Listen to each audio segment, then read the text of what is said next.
Hi అండి, welcome back to home మంత్ర. ఇవాల్టి వీడియోలో ఫ్రైడ్ రైస్ని ఎలా తయారు చేసుకోవాలో చూద్దాం. ఇదైతే బేసిక్ వెజ్ ఫ్రైడ్ రైస్ అండి. జనరల్గా ఫ్రైడ్ రైస్ చేయడం అందరికీ తెలిసే ఉంటుంది. కొత్తగా ఫ్రైడ్ రైస్ చేయడం స్టార్ట్ చేసిన వాళ్ళకి ఈ వీడియో అయితే యూస్ అవుతుంది. ఈ బేసిక్ వెజ్ ఫ్రైడ్ రైస్ ఒక్కటి నేర్చుకుంటే చికెన్, మష్రూమ్, పన్నీర్, ఎగ్ ఏ ఫ్రైడ్ రైస్నైనా ఈజీగా చేసేయగలం. మరి ఈ బేసిక్ ఫ్రైడ్ రైస్ని ఎలా చేసుకోవాలో చూసేద్దాం. ఫ్రైడ్ రైస్ తయారు చేసుకోవడానికి ఇక్కడ నేను బిర్యానీ రైస్ని తీసుకుంటున్నాను.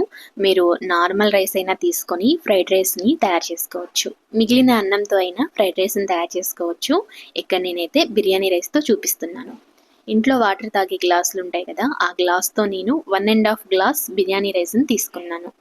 మనం తీసుకున్న ఈ రైస్ని 2 సార్లు వాటర్ పోసుకొని శుభ్రంగా కడిగేసుకొని మరలా వాటర్ పోసుకొని ఒక 15 నిమిషాలు పక్కన పెట్టుకోండి. ఇప్పుడు స్టవ్ మీద ఒక గిన్నెను పెట్టుకొని అందులో వాటర్ పోసుకొని మనం ముందుగా నానబెట్టుకున్న బిర్యానీ రైస్ని ఉడికించుకోవాలి. ఇక్కడ నేను వీడియోలో క్లారిటీగా కనపడటానికి ఇలా ఒక కడాయి తీసుకొని అందులో ఉడికించుకొని చూపిస్తున్నాను. మీరు మామూలు గిన్నెలో అయినా సరే ఉడికించుకోవచ్చు. వాటర్ ఇలాగా రోలింగ్ బాయిల్ అవుతున్నప్పుడు ముందుగా నానబెట్టుకున్న బిర్యానీ రైస్ని వేసుకోండి. ఈ రైస్ని మీడియం ఫ్లేమ్ మీద 95% ఉడికించేసేసుకోండి. ఇక్కడ నేను తీసుకున్న ఈ క్వాంటిటీ 3 మెంబర్స్కి సరిపోతుంది. దాన్ని బట్టి మీరు క్వాంటిటీ అనేది అడ్జస్ట్ చేసుకోండి. ఒక టేబుల్ స్పూన్ ఆయిల్ వేసుకొని ఉడికించుకుంటే రైస్ అనేది బాగా పొడి పొడిలాడుతుంది. ఇక్కడ నేను విడిగా రైస్ని అయితే ఉడికిస్తున్నాను కాబట్టి ఆయిల్ ఏమీ యాడ్ చేయలేదు. మీరు కుక్కర్లో గనక అలా రైస్ని ఏమన్నా ఉడికించుకుంటే ఒక టేబుల్ స్పూన్ ఆయిల్ వేసుకొని ఉడికించుకోండి. ఇలా ఉడికించుకున్న రైస్ని ఇలాగా ఒక చిల్లులు గిన్నెలోకి కానీ లేకపోతే ఇలా ఒక వడబొట్టలోకి కానీ వేసుకొని రైస్ని పూర్తిగా చల్లారనివ్వాలి. ఒకవేళ రైస్ అనేది బాగా ఓవర్ కుక్ అవుతుంది, మెత్తగా అయిపోతుంది అనుకుంటే పైన నార్మల్ వాటర్ని పోసుకుంటే రైస్ అనేది ఓవర్ కుక్ అవ్వకుండా అలాగే పొడి పొడిలాడుతూ మనకి ఫ్రైడ్ రైస్ అనేది వస్తుంది. ఇప్పుడు ఈ రైస్ని పక్కన పెట్టుకొని ఈలోగా మనం వెజిటేబుల్స్ని రెడీ చేసుకుందాం. ఇక్కడ నేను క్యారెట్, బీన్స్, క్యాబేజ్ అలాగే క్యాప్సికాన్ని తీసుకున్నాను. ఇలా తీసుకున్న వెజిటేబుల్స్ని పక్కన పెట్టుకొని ఇప్పుడు స్టవ్ మీద ఒక కడాయి పెట్టుకొని అందులోకి ఆయిల్ని వేసుకోండి. ఆయిల్ వేసుకున్న తర్వాత ఆయిల్ కొంచెం హీట్ అవ్వాలి.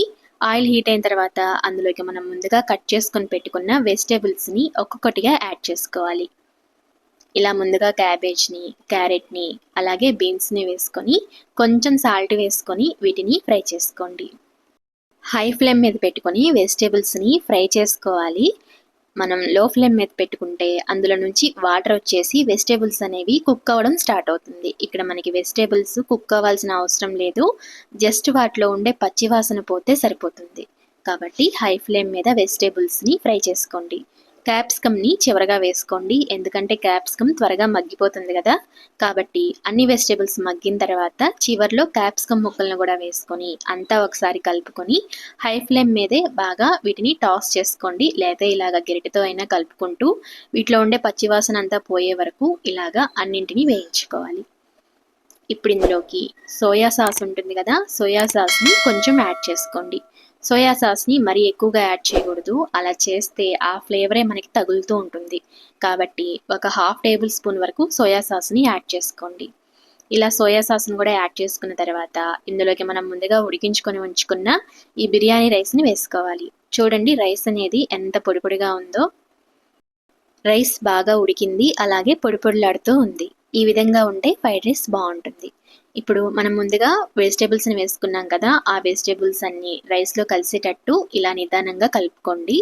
మరీ ఎక్కువగా కలిపేస్తే రైస్ విరిగిపోతుంది. కాబట్టి ఇలా నిదానంగా కింది నుంచి పైకి వెజిటేబుల్స్ అన్నీ కలిసేటట్టు రైస్లోకి ఒకసారి బాగా కలుపుకోండి. ఇలా కలుపుకున్న తర్వాత ఇందులోకి సాల్ట్ని యాడ్ చేసుకోండి. అలాగే ఒక హాఫ్ టేబుల్ స్పూన్ షుగర్ని కూడా యాడ్ చేసుకోండి. వెజిటేబుల్స్ని వేయించుకునేటప్పుడు సాల్ట్ వేసాం, అలాగే సోయా సాస్లో కూడా సాల్ట్ ఉంటుంది కదా, అందుకని సాల్ట్ని ఒకసారి చూసి అడ్జస్ట్ చేసుకోండి. చివరగా ఇందులోకి మిరియాల పొడిని వేసుకోవాలి. ఇలా మిరియాల పొడిని కూడా వేసుకొని అంతా బాగా కలుపుకోండి. ఒక 3 టేబుల్ స్పూన్స్ మిరియాల పొడి అయితే సరిపోతుంది. ఇలా మిరియాల పొడి కూడా వేసుకొని అంతా కలిసేటట్టు ఒకసారి కలుపుకోండి. బయట మనకి ఫ్రైడ్ రైస్లో టేస్టింగ్ సాల్ట్ వేస్తారు, మీకు ఇష్టమైతే టేస్టింగ్ సాల్ట్ని కూడా యాడ్ చేసుకోండి, టేస్ట్ అనేది బాగుంటుంది. ఇక్కడ నేనైతే టేస్టింగ్ సాల్ట్ ఏమీ యాడ్ చేయలేదు. అలాగే నేను ఈ ఫ్రైడ్ రైస్కి కాంబినేషన్గా షేర్వా ప్రిపేర్ చేశానండి, అందుకని నేను ఇందులో అల్లం వెల్లుల్లి ముక్కల్ని ఏమీ యాడ్ చేయలేదు. మీరు వెజిటేబుల్స్ ఫ్రై చేసుకునే ముందు అల్లం వెల్లుల్లి ముక్కల్ని కూడా సన్నగా కట్ చేసుకొని వేసుకొని ఫ్రై చేసుకోండి. చూడండి చివరగా కొత్తిమీర చల్లుకుంటే ఫ్రైడ్ రైస్ అయితే రెడీ అయిపోయినట్లే. టేస్ట్ అయితే నిజంగా అదిరిపోతుంది. ఇలా ఈ బేసిక్ ఫ్రైడ్ రైస్ అనేది ఏ నాన్ వెజ్ కర్రీతో అయినా, పన్నీర్ కర్రీ, షేర్వా, బిర్యానీ గ్రేవీ దేనితో అయినా బాగుంటుంది. అలాగే ఈ షేర్వా రెసిపీ కావాలంటే డిస్క్రిప్షన్లో లింక్ ఇస్తాను, ఒకసారి చూడండి. లేదా మన ఛానల్ని విజిట్ చేయండి. అలాగే సబ్స్క్రైబ్ చేసుకోవడం మాత్రం అస్సలు మర్చిపోవద్దు. Thank you for watching.